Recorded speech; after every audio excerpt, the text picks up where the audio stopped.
भारतीय फौज की एक टुकड़ी रूस में आयोजित होने वाले विजय दिवस परेड में हिस्सा लेगी।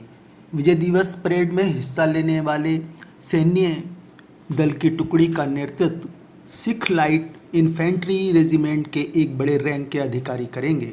इस रेजिमेंट ने दूसरे विश्व युद्ध में बहुत बहादुरी के साथ लड़ाई लड़ी थी और इसके लिए 4 बैटल ऑनर्स और 2 मिलिट्री क्रॉस के साथ ही कई और वीरता पुरस्कार पाने का गौरव हासिल किया था।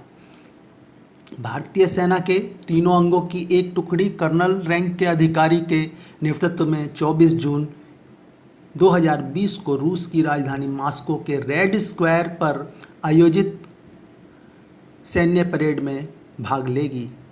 इसमें सेना के सभी 75 रैंक के सैन्यकर्मी शामिल होंगे।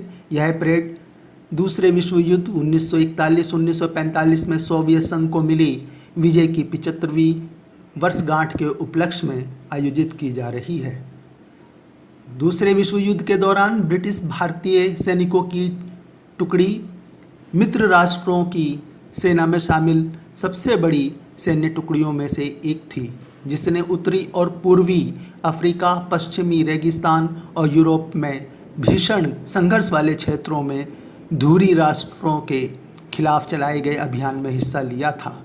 इन अभियानों में 87,000 से अधिक भारतीय सैनिकों ने अपना बलिदान दिया और 34,354 घायल हुए। भारतीय सैनिकों ने न केवल सभी मोर्चों पर युद्ध में हिस्सा लिया, बल्कि ईरान से होकर गुजरने वाले लीज मार्ग पर लॉजिस्टिक समर्थन भी सुनिश्चित किया, जिसके माध्यम से हथियार, गोला बारूद, उपकरण और भोजन सामग्री सोवियत संघ, ईरान और इराक तक पहुंचाई जा सकी।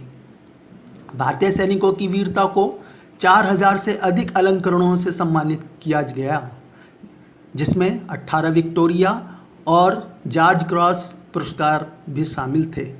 तत्कालीन सोवियत संघ ने भारतीय सशस्त्र बलों की वीरता की सराहना की और सोवियत संघ की सर्वोच्च संस्था प्रेसिडियम द्वारा 23 मई 1944 को पारित एक सरकारी आदेश के जरिए royal Indian army service corps के भारतीय सैनिक सूबेदार नारायण राव निक्कम और हवलदार गजेंद्र सिंह चंद को रेड स्टार के प्रतिष्ठित अलंकरण से सम्मानित किया गया।